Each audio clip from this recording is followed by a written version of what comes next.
Hello, Lord, and welcome to the truth behind the truth. Oh my gosh, it has been an evening thus far already. Can we tell the truth? Right? Can we tell the truth? It has been an evening tonight, boy.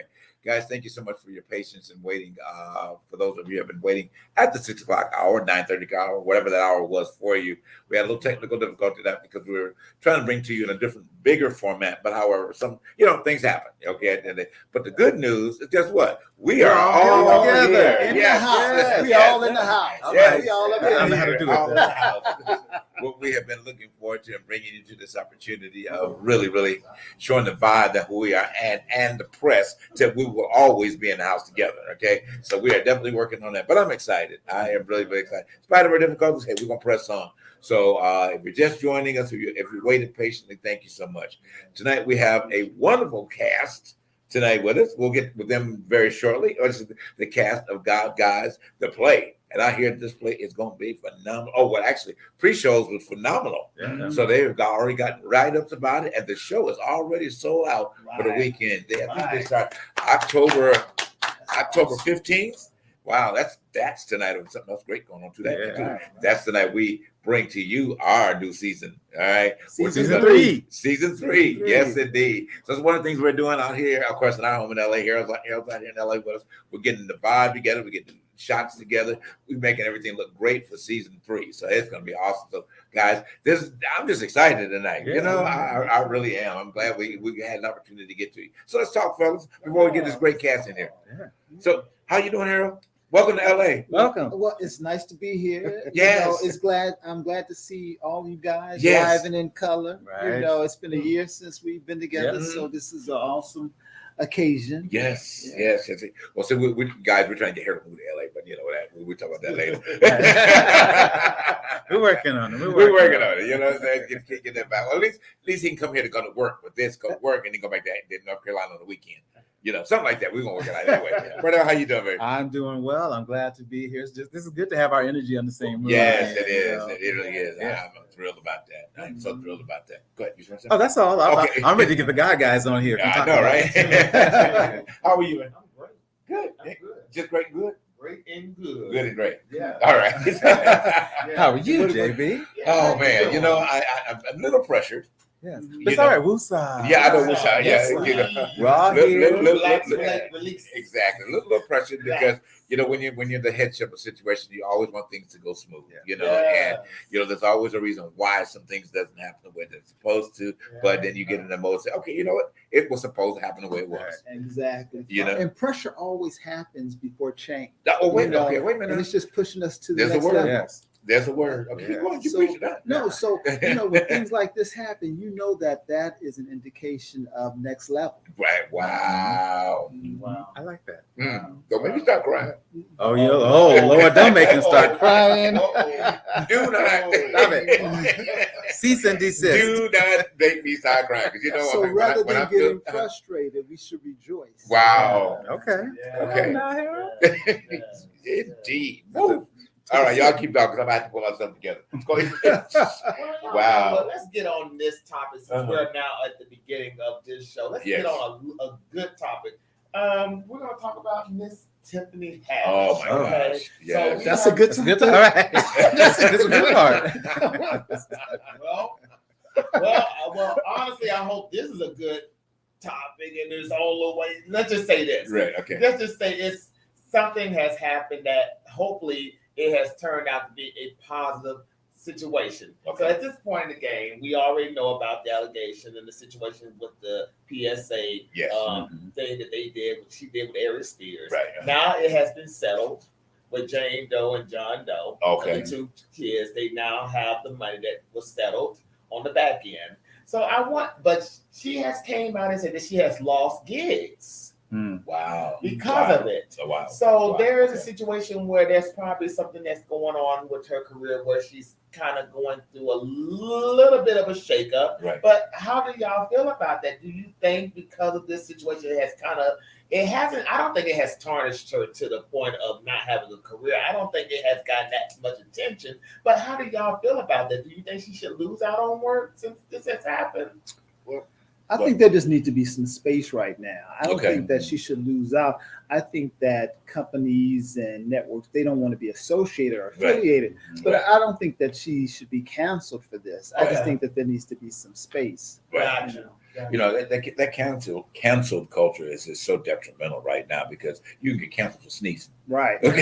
You know, I mean, really, at the end of this climate, I mean, because then they figure he's passing COVID because you're sneezing. Right. You know, at the end of this, so you get canceled for that. But I think my point on that is that I'm very sad to see what she had gotten involved in because she seemed to be really blossoming, you know, at the end of the day, whether she was directly involved in it or not. You know, I think that as who we are in the industry, you have to covet what you do. You know, I mean, you have to not put yourself out there, you know, at the end of the day, or be associated with a lot of things because people will and mass media will always try to find its way of getting inside of you to destroy you. Yeah, sure. You know, at the end of the day, you have to be very careful. I mean, you're on the front every day and you have to make things that, you know, I mean, and you can speak to that. You know, I can too. Well, I mean, all of us can, you know, but, you know, I mean, share what, I mean, and your thoughts about that, you know. Well, my thing is I didn't see the video in question, so I can't really make an educated judgment on what or did not happen. Right. But I know a lot of people felt very uncomfortable with the adults and children being in this sexual situation, whatever. Exploited to be.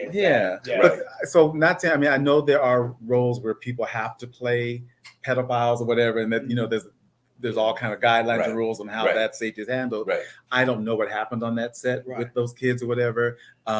But the general consensus seems to be that it was done in poor taste. Right. You know, and the mother claims that, you know, she didn't know what's happening. Yeah. But it's kind of like, it is that whole thing of like, you don't just send your children off to go, oh, you want to make a movie with my child? Sure, take them. I trust you. Right. It's like, but I don't really know you, but I'm sending my kids to be off with you. Right. So I mean, there's some give and take on all sides of it. I'm sure it's like that old Motown song. It's the same old song. Right. It's the same song. Right. Like we have talked about this in some other situations and some other topics. I think if you are sending children off to work in whatever industry or whatever entertainment industry, you need to be over them. You need to know what they are getting into because there's so much stuff going on that I think as parents you need to know.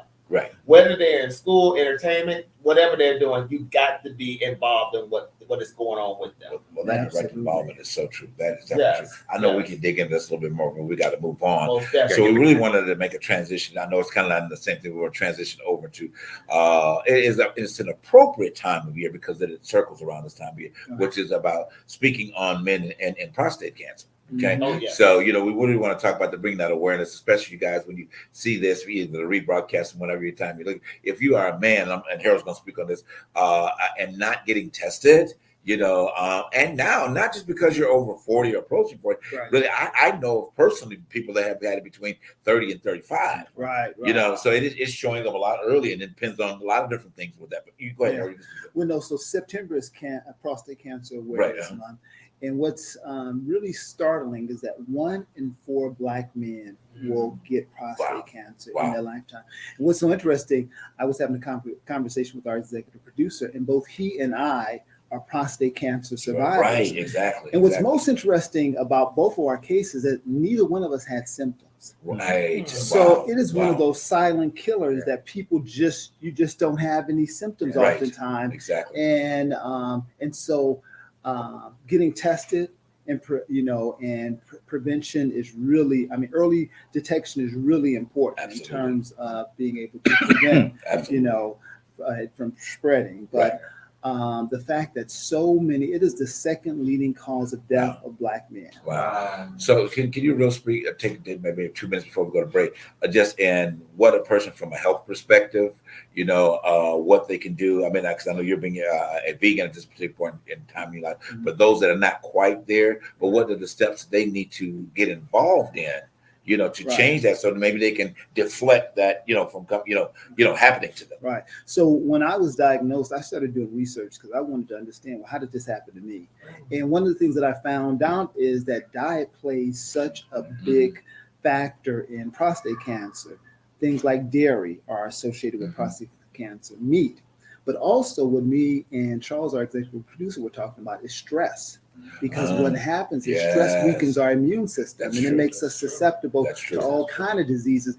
Black men are under a lot of stress. So many areas. Good point. Stress. Number one, guys. Hey, stay away from that stress. Bunches you can't work out. All these type of things. Meditate. If you don't believe in meditation, pray. Sit on the toilet. Do something. Okay. Definitely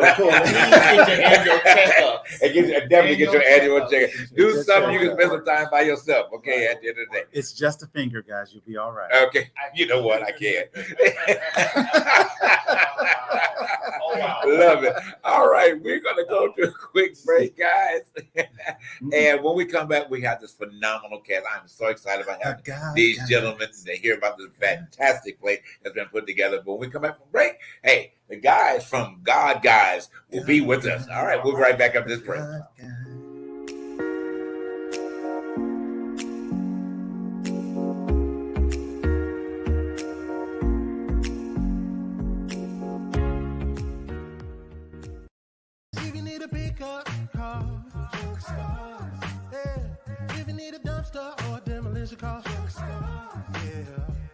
Call 844-55-STARZ.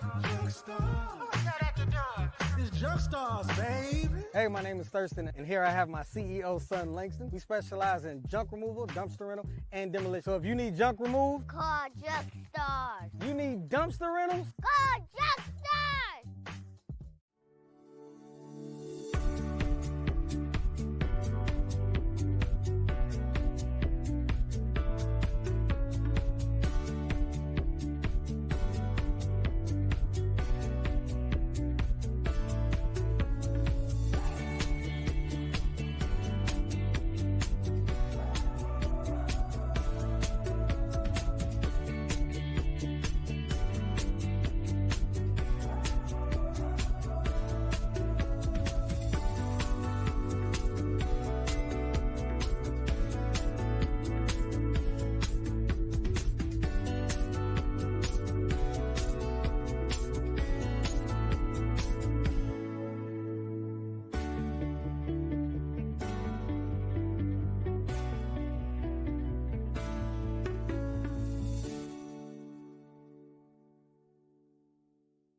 All right, and welcome back, guys. Thank you so much for tuning into The Truth Behind the Truth in its full inception tonight. We have my brother Harold in the same room, We love it, the four of us. I love this energy. And like I said, we are going to make it happen. We need you guys to listening. Hey, liking, and sharing. So these networks can say, hey, these 4 men are better than the View. Okay, these are the next Emmy winners right here. The next Emmy winners. So we're going to do it. But anyway, we're going to go ahead and move further because I know we're running a little bit behind tonight and getting to you guys. We want to bring to you this wonderful cast. I'm excited. Two of them are my great brothers. They've been actually featured guests on the show and previously, with us on The Truth Behind the Truth. And we welcome the other brothers with us tonight to the show. But this great play, the guys are going to talk about the inspirational part about it and to speak to the men. And it's a good thing you let out of, the prostate cancer situation. So it's speaking to men, and men, we need to be spoken to, at the end of the day. But anyway, without further ado, we want to bring to you the cast of God Guys, Nathan Brown. All right.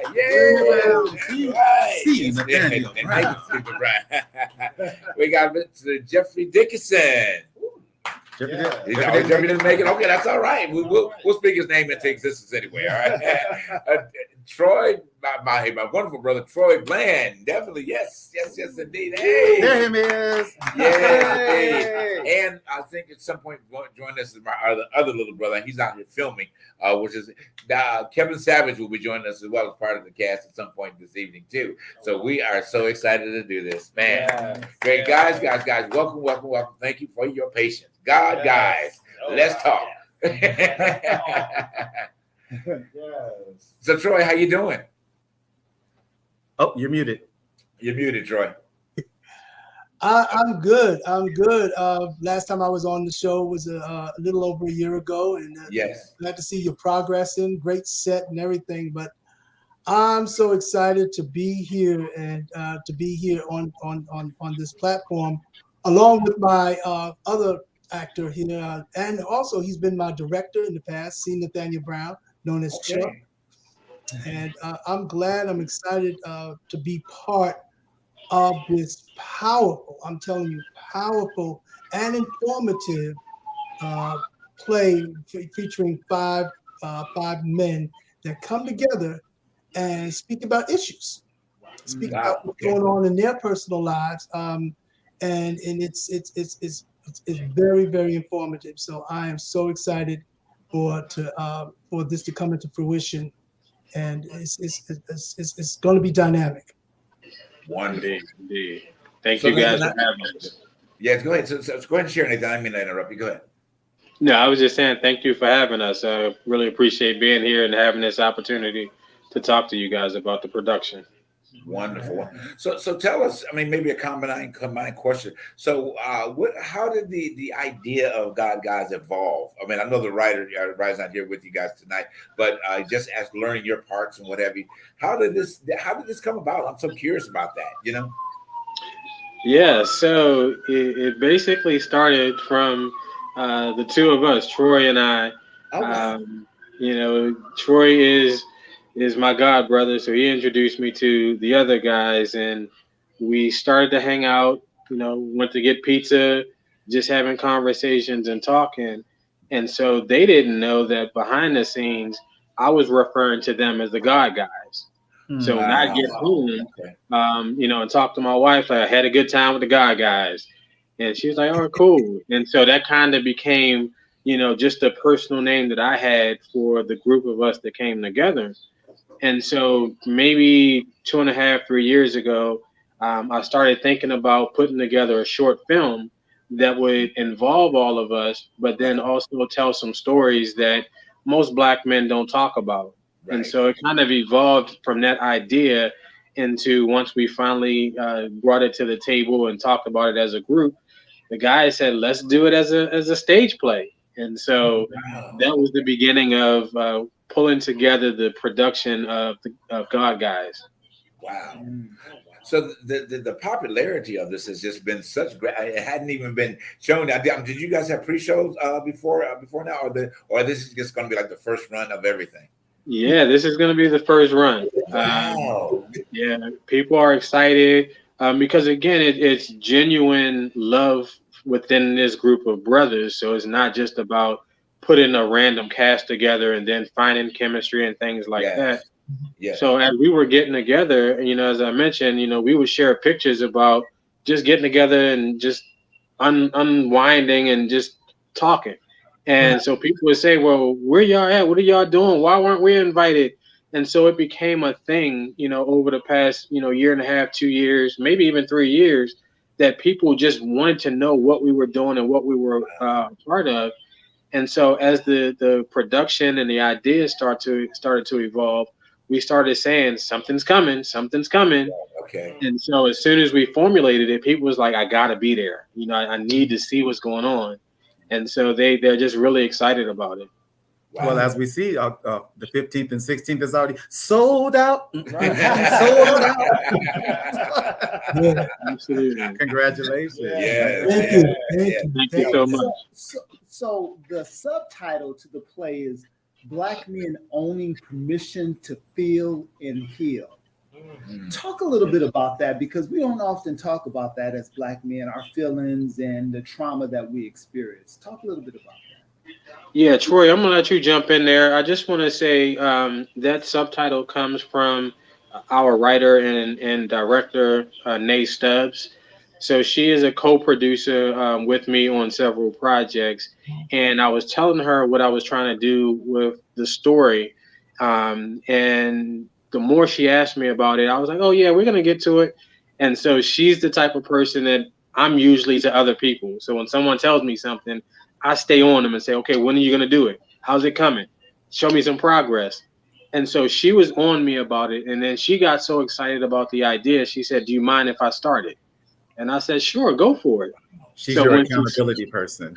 Absolutely. Absolutely. So when she started it and she showed me the first stuff that she wrote from some of the ideas that I was telling her about, she captured the essence of everything that I wanted. And then what we had talked about, just from those meetings.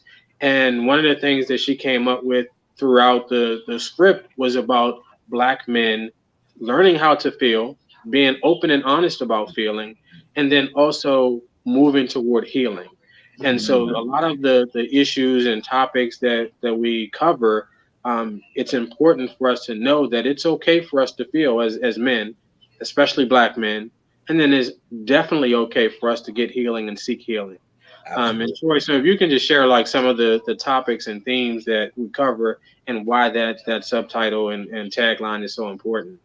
And also too, people tend to think that it's not okay to get help, not okay to get therapy. But in this play, we do stress that when you have an issue, if you have a problem or you have an addiction or something, it's okay to go and speak to a therapist. Wow. A lot of us have these little stigmas and everything. Is Black men, we don't go and get. No, we do. We do. It can tend from PTSD. It can come from having current issues now. But sometimes, we are afraid to talk. We're afraid to speak. Absolutely. We're afraid to disclose, especially if we thought of being judged upon. Right. And being stigmatized. But it's okay. So we stress about that even from a child to an adult. Mm-hmm. And it's okay to feel and to heal. And sometimes we need to also take a look back and reflect what we need to do in order for us to better our lives. And sometimes there are things that we hold on to. And that causes now, Harold, I think it was Harold, you mentioned about, you was talking about prostate cancer and everything too, and the healing of that too. Stress, which you mentioned about stress, that can do so much damage to a person, especially as Black men in America. And so what we need to do how to release the stress is to talk about it. Yeah, absolutely.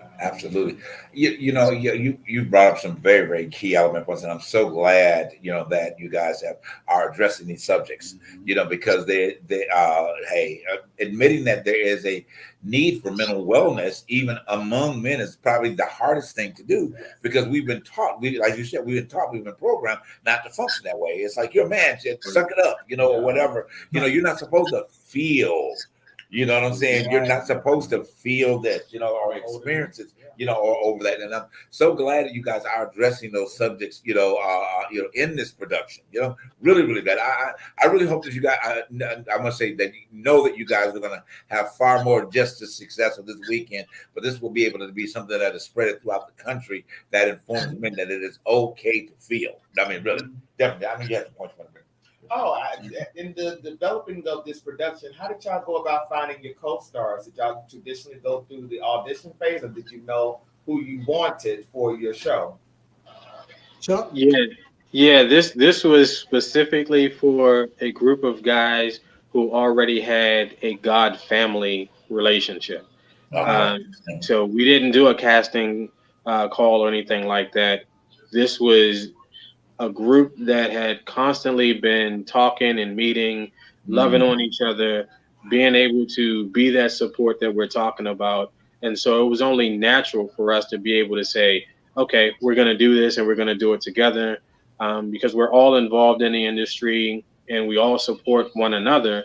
But this is the first time we've all come together to work on a project. We've worked individually, this couple over here, 3 over here, but this is the first time we've all worked together. And we knew that because of the tight knit that we had, that part of it wasn't going to be an issue.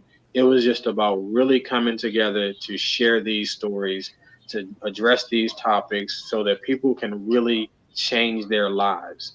Wow. So you're going to see a lot of transparency. You're going to see a lot of issues that deal with everything from molestation, addiction, abandonment issues, stress, anxiety. There's just so many of those topics. And because as a group that's already comfortable with one another, the words that are coming out, you'll feel them, and so I know that everyone who attends and sees this production will identify somebody in their lives. It might be them. It might be a brother, a sister, a cousin, or somebody, but there are so many issues that are wrapped up in it that you will definitely relate to it.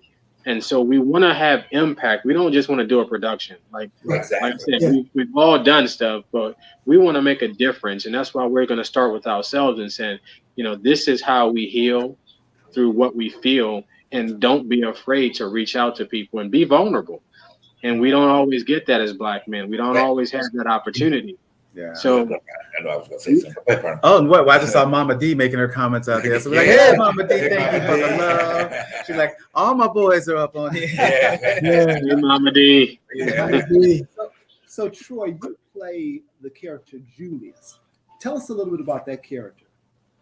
Okay, Julius is. Well, let me just tell you this, and I'm not trying to give out what the play is all about or what happened, but actually, we're all friends that grew up as kids, as adolescents, and we come together. We're reunited after years. We come and reunited at Pop's place, and that's where we all share a space here, and we start to just laugh and joke, and then all of a sudden, a discussion has come up, and then it just continues and snowballs and snowballs. But Julius is he's one that he's very, very successful. He's a successful young man, but he has some issues that was prior to his success. But at the same time, he is still facing some issues in his success. There are times where as a Black man, here is Julius. We grew up in a home, well, I'm not saying it all, but he had some challenges. But at the same time, he put it in his mind to, as any other young kid, you want to be somebody, you try your best, you do whatever you can, despite where you come from, what your background is, what kind of experience you have, but you keep going. So Julius is the type that he's a go-getter, but yet he tries to be the hero, because he tries to be the hero, tries to listen to everybody, but then you know how it is when you trying to talk to somebody, but then you have some problems yourself. Right. Exactly. Wow. Gosh, I'm not getting turned down. I'm just absorbing all of what you guys are saying. I do want to go back to your explanation a little bit while ago, Troy, both of you guys. Well, first thing, Nathan, I'm glad that I'm fortunate getting to meet you this, because Troy has told me about you over the years, and he kept saying, JB, I want you to meet Nathan. I want you to meet Nathan. And it just, our time just never was able to be able to connect it. So we got connected this way, so I'm glad of that. I wanted to point that out. So thank you, Troy. But he used to talk about you so much, so I can understand where this involvement of you guys in the connection, and bringing forth this, this wonderful project, So I celebrate the both of you guys in terms of what you've done, up to this point, in it. So with that being said, so Nathan, tell us a little bit about your character and how you evolve in this project. Yeah, so my character is Miles. He is an attorney, a successful attorney. So that's one of the things about all of our characters. We are all successful, positive, strong Black men. So Miles is an attorney, and everything appears to be on the, skyrocketing, all positive. Everything is great, which is on the surface how we portray ourselves as Black men in general. But underneath, there are issues that just haven't been discussed, haven't been healed from. And so because of these conversations that we have when we reunite, some of these things come out, and it causes us to look inside again, or look at things that might have happened when we were teenagers or younger, or things that we witnessed in our home or in our communities. And so it brings out that vulnerability again because of what my brothers had shared in that time. Wow. So you have, I'm just cut you off. We got to get ready for a quick break, but I want you to pick back up and finish where you were at that point. All right. So, guys, okay. we'll be right back with the portion of this wonderful cast of Guys. We'll be right back after this break.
Levi, you know the sentence for treason. While health officials try to figure out whether pets can carry or spread this new virus. I saw something that could end us all if we don't stand together and fight. You released a substance that was chemically unstable and hadn't been tested yet. It was put to good use. What if I told you I could get you back something that you really wanted? What would you do?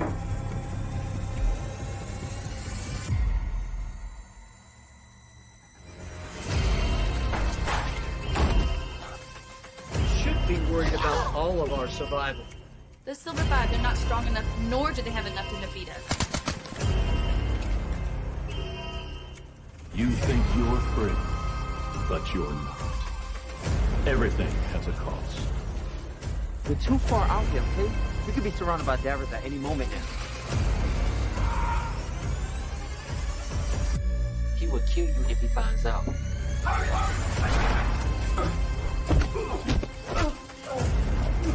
You should speak when I tell you to speak.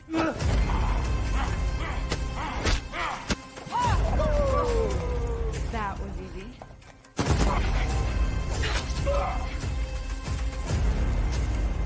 The longer we stay here, the more will come.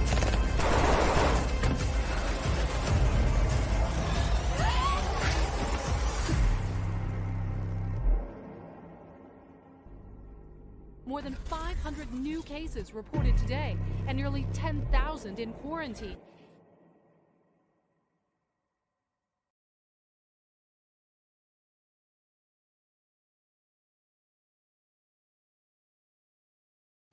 All right, and we're back. Woo!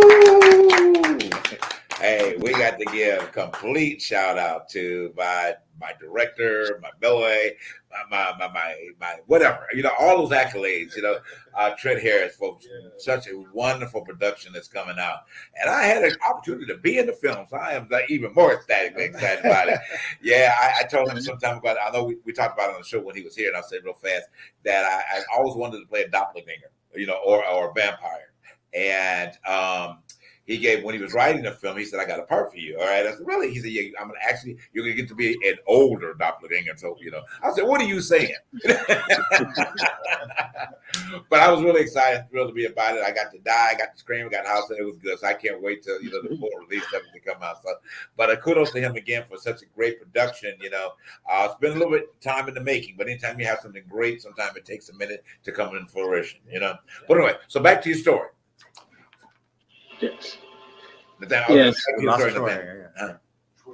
Okay. Oh no, yeah. I was just saying that with all of the characters, we're successful in our occupations. Troy's character Julius is a therapist. Tobias's character is a music producer, and Kevin's character is an advertising company owner. So we're all successful. Pops is retired. He was the one that was a mentor to us. So we're all in those successful roles, but we still have things that we need to talk about. And within that group is our safe space. And we're allowed to do that and not have to worry about someone looking down upon us, but someone that's trying to bring us up, to build us up. And so I think with each of our characters being able to show the vulnerable side, the strong side, and in my case with Miles, there's a silly side as well that's going to be fun to portray. But it allows us to show all sides of what a Black man is. Wow! So it's going to be pretty dope. Wow! So for those, well, first of all, do you guys have? I know that the weekend is sold out for, which is phenomenal. I mean, I applaud you guys for that. Is there any opportunity that you guys are going to extend it? Is that already in the works so that everybody would know that may not get an opportunity to see it this first go around? Yeah, it's been discussed. There's no certainty yet, but we're all from different areas. And of course, our hometown saying, "Well, you got to bring it here." Right. Okay. And then I'm from Baltimore. Okay. Troy and Tobias are from New York. Pops is from the Virginia area. Kevin is from Philadelphia. Right. So, all of those cities want us there and say, "Okay, you got to bring it here. You got to do this." And then any other city that we've been connected to, whether it was through college or we lived there for a time. It's really like we need it. You got to do it because we're talking about things that aren't typically talked about among Black men. Right. And so we want to make sure that we can do whatever we can to spread it. So there's no guarantee yet, but it's definitely in the works. So maybe you guys have some connections too that want to bring us out to LA as well. I'm impressed with it, and like I said, the number one thing is that, like you said, even the show is already sold out before it has. That says a lot. That says about the energy. That says a lot about I would say the universe and the spirit of what you are doing. It is drawing these people in, and those people are in need of hearing what you have to say through the words of the play. I mean, really, honestly. So tell us real quick, and I know you guys got some other questions, but about how did you come up with the title in itself, God Guys? Yeah, a lot of people thought. By the way, Troy had a power outage. That's why he. Okay, got you. Yeah. All right. We understand technical difficulties. Absolutely. We all have them from time to time. A lot of people think that it's a religious production because of God in the title, God Guys. But as I mentioned before, we're like a God family. We're God brothers. And and that's one of the reasons too that there's a lowercase g and not a capital G, because we're not talking about God per se. We're talking about the brothers who are related through that God Guys connection. And so I just refer to them as God Guys when I talked about them. Where did you go for lunch? Oh, I was hanging out with the God Guys, or I was sharing with different people. So it became something that easily translated into. Whenever we do this, initially it was going to be a short film. Whenever we do this short film, we're going to call it God Guys. And so it just kind of easily translated because we are God brothers. We're God family. We just have that close connection. So let me ask you something. So how long did it take you guys to write the play? I mean, in itself and to develop it? Well, see, here's the thing. I'm a writer first. Okay. Like, that's what I do. I write. And my co-producer, Nay Stubbs, she's a writer. Okay. So we were actually co-producing her first series while we were talking about other projects that we were working on. Gotcha. Oh, wow. And so as I was talking to her about it, I was a little bit on delay because I'm working on 15 projects at one time, feature films, documentaries, short films, all kinds of things, as is she. But she got excited about the idea. So as she started putting it together and just kind of showing me what she was doing, she captured everything. So she pretty much wrote the first draft of it maybe in a couple days. Really? Wow. Yeah. And then, after, we kind of looked at it as a group, it was like, wow. And as I was mentioning before about so many people being able to relate to it, some of the guys said, wow, how does she know this about me? Like, it's not about you. Right. It's just so many things that so many Black men in particular can connect to. Like, wow, I've had this experience, or I know about this. And so after we had a little, read through, she added to the script, added to some of the character traits and experiences, and then it became what it became. But the first draft probably took her about 2 days. Wow. So I knew Troy told me that he was working on something, but and he said I had to keep it a secret. But it seemed like it was such a rapid pace that it just came about. Because normally when you hear such great productions, such as this coming about, they've been working on it for years. Yes. And finally gets to a place where it is. But the rapid pace. So this says that this is a need for this. And then, as I said earlier, I think the universe is pulling these people in to hear what you got to say, because we need this healing. Men need to heal. Absolutely, because I know for me and so many of my friends, we thought that getting to success would heal all our trauma and all our wounds, and I think that happens you mentioned that all of the God guys are successful, and you find that people think that success equals healing, success equals wellness, and it doesn't. And so I think that's one of the reasons why this is resonating, and it's such important work, because it opens up the conversation. Yes. Because I think so many people think that if I get this job, if I get this house, then I'll be okay. And you realize you get that and you're still not okay. That's right. Wow. Or you're bringing on more things to add to what you haven't dealt with. Right. I'm going to manifest this as saying that y'all will probably be on Broadway. Okay, yeah. And I can't wait to go to New York to see this show when it happens. Yeah. But I also want to ask you this question. Do you still foresee this going towards film? All right, will this be, still a play that you would rather for it to be on the stage, but do you see it in the film, in the theaters? Yeah, everything is on the table right now. We've definitely talked about the film version of it, because again, you can do so many different things on stage that you can't do on film, and on film that you can't do on stage. So the possibility is there. We have a lot of things that we're considering. The best part about it is so many people are excited. They're ready for it. They want more, even though they haven't even seen it yet. So that's the beauty of it. And we are able to have those conversations about what direction we want to go next. And again, it is not limited because of so many of the issues that we address. We have the opportunity to do so many things with it. We could do a sequel. We could do a series. We could do a feature film. We could do so many things. So the possibilities are there. It just depends on how things line up, but we're definitely having those conversations. I love that. So tell me this. Okay, so not giving away the play, but can you give us a brief synopsis on what you guys are addressing, kind of a little bit more specifically in the play, or the different scenes, or or in that light, I should try to say. Yes, absolutely. The one thing that I think will help you understand is the basis of the play is there are these 5 guys.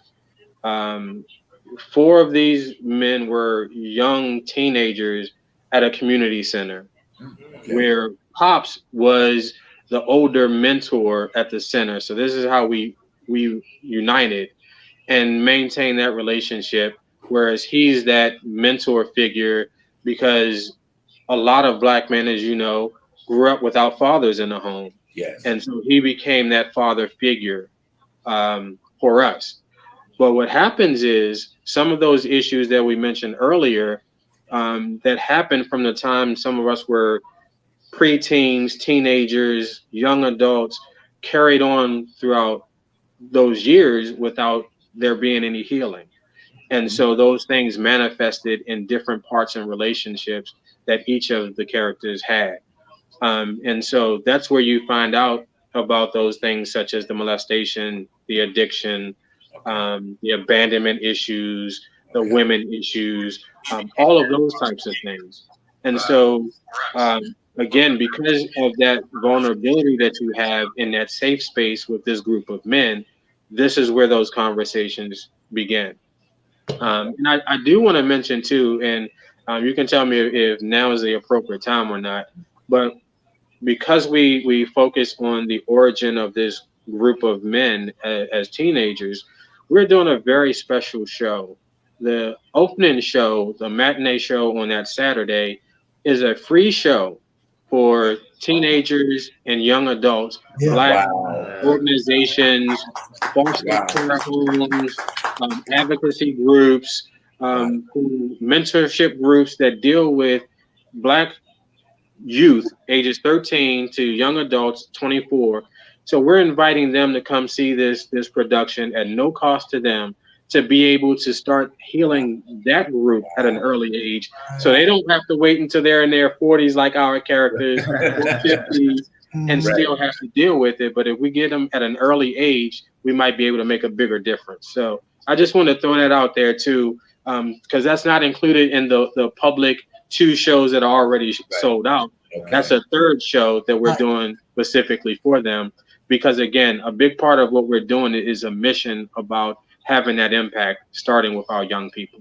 I'm telling you, I'm sorry, Trey. What a powerful way to be able to do that. I mean, that again, you're starting this out, sowing the seeds to develop a much better community. You know, that is so powerful. Troy, I'm going to just bring your point. We're going to go to a quick break, and we'll be right back. And Troy, you can pick up your point at that point. All right, we'll be right back with the God Guys. You made it right back in time for the commercial. There's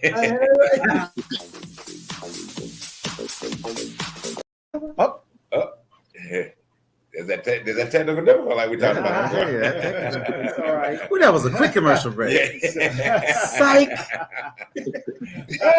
Well, Troy, while we're getting the commercial together, go ahead and share your part real quick. No, I'm just talking about the show that Chuck was talking about for the youth. Yes. You know, we appreciate the sponsors for allowing that to happen.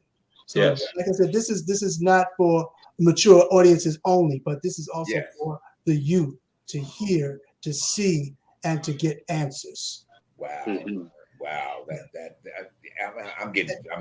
I'm just so taken by, I'm not taken in a great way as to what you guys have done. That is just, because you hear it talked about all the time, you know, I mean, in different circles and what Black men are not doing.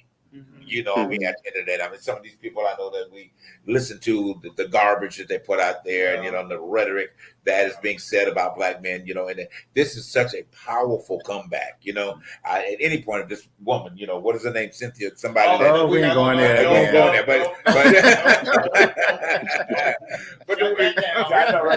the garbage created. Okay, I mean, you know. But you know, hey, y'all stamping out the garbage, okay? Sure. Very much so. I don't know. We got our commercial ready at this point. We can go ahead and run through it. We'll come right back. Is there no? No, not really. Okay. Anyway, we're gonna keep talking. I think it's just so important. Like JP was saying, that we have shows like this come up, because I know I make it my duty to counteract the negative portrayals of Black men. You know, when I always hear stuff about, Black men don't take care of their children. Right. I'm like, here are videos of these Black men loving on their children, you know, kissing and hugging on their sons, because sons need to know that daddy loves them just like the little girls do, you know. And a lot of times we get a lot of fathers who think, he's 13 now, he don't need me to hug him and love him and tell him I love him. It's like, no, he still needs you to say, you know, daddy loves you, daddy's proud of you, you know, what all of those things happening. And that this show is focusing on other than sports or women or cars. Right. You know, that this is about how we feel about stuff. Right. Because I know I just was reading, I was trying to find it earlier. There was a story about this Black therapist who got fired from her job for saying that Black men need therapy. And like, where's the lie? Right. Exactly.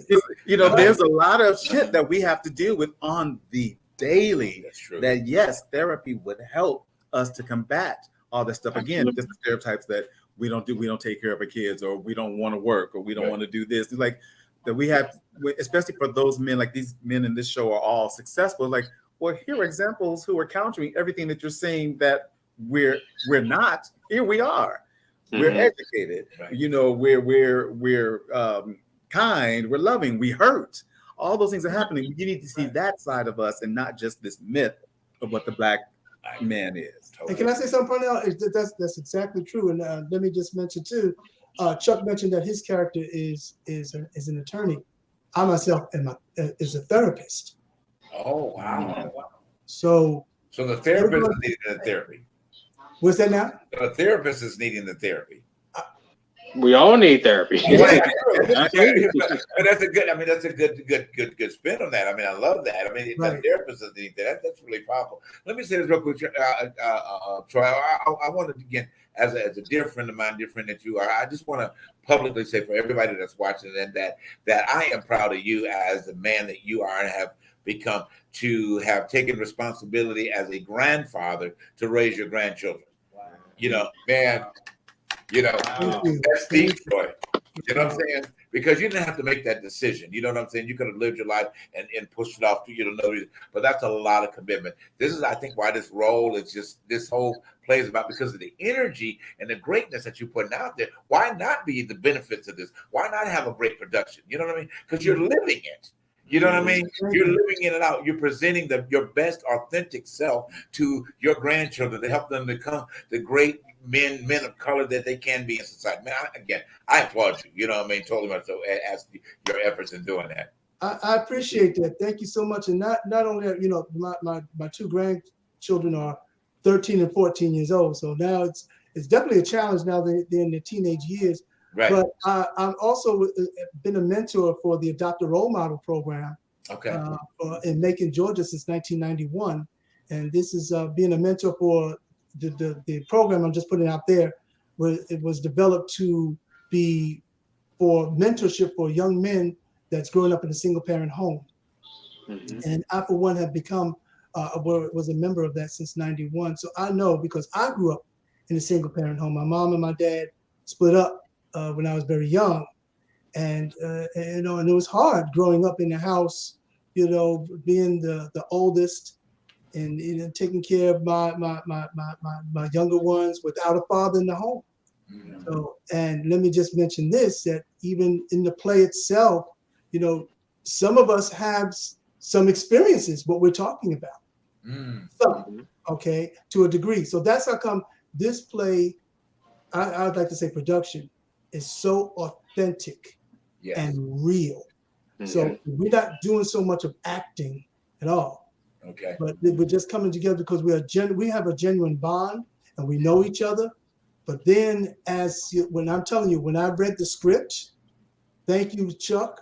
Thank you, Nay, for writing one of the most powerful scripts that was ever written for me to be a part of, because Troy Bland, or as Julius, really can relate to some things that's going on in this. So, and then just like to say, as a therapist in the play, don't be afraid to talk. Wow. We can't go without, without giving hurrahs and yays to our Black women who are always there standing behind, like, so your accountability person, you know, being a sister is like, no, y'all need to make this happen. Right. And I think that's so important that Black men always take time to uplift and honor the Black women in our lives who have been there and are also often in a thankless job. You know, people just expect Black women to always be strong and holding up. And we have to return that favor. A lot of times, like, okay, I see you, sister. I love you. I support you. We're cheering you on. Despite what you hear, there are millions of Black men who love and support and honor and cherish Black women. So I just want to make sure that message gets out there too. Wow. Guys, go ahead. I'm sorry. No, I was just gonna say, and there are genuinely Black women who want to see Black men win, that stereotype and that these angry Black women always hating on Black women is always hating on Black men. They don't want to. That's not true. So even when we read the script in its entirety, it's one of those things like, wow, a woman wrote this. These stories from a male perspective. Wow. And I've written a lot of women characters as well. And people would say, wow, you wrote this? Mm-hmm. So there is that connectivity that's there. And even though the cast is 5 Black men, it's still inviting women in to feel as well, because we want to help women as much as we want to help men. Let them understand some of the things that we go through that we don't talk about. Now they can have those conversations where it's like, wow, I didn't know that you felt that way. I didn't know that you went through that. And so it's about healing all of us, because again, we can't do it by ourselves. Exactly. I love this conversation. I know we can continue and probably even opening up doors.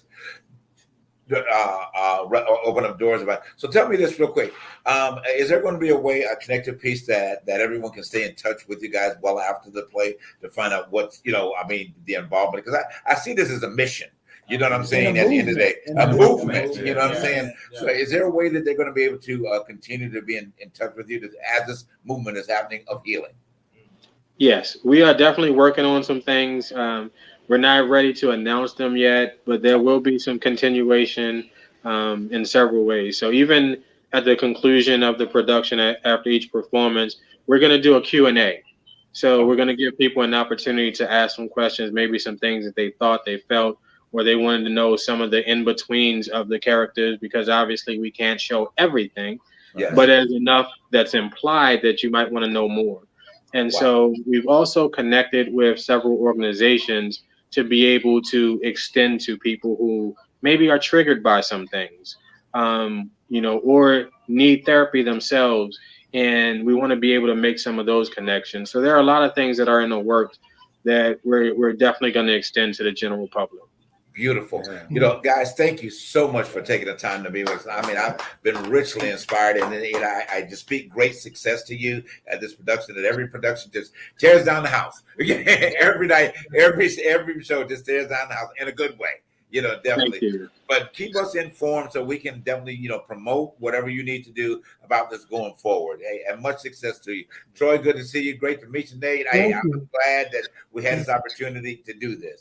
Sold out. It's sold out. Yes. I just want to give a shout out to my brothers, to Kevin Savage, who plays Dante, and to Tobias Amon, who plays Rico, and Jeffrey Dickinson, who plays Pops. Yes. They are phenomenal. Watch and listen to their stories. I'm telling you, it's genuine. Phenomenal.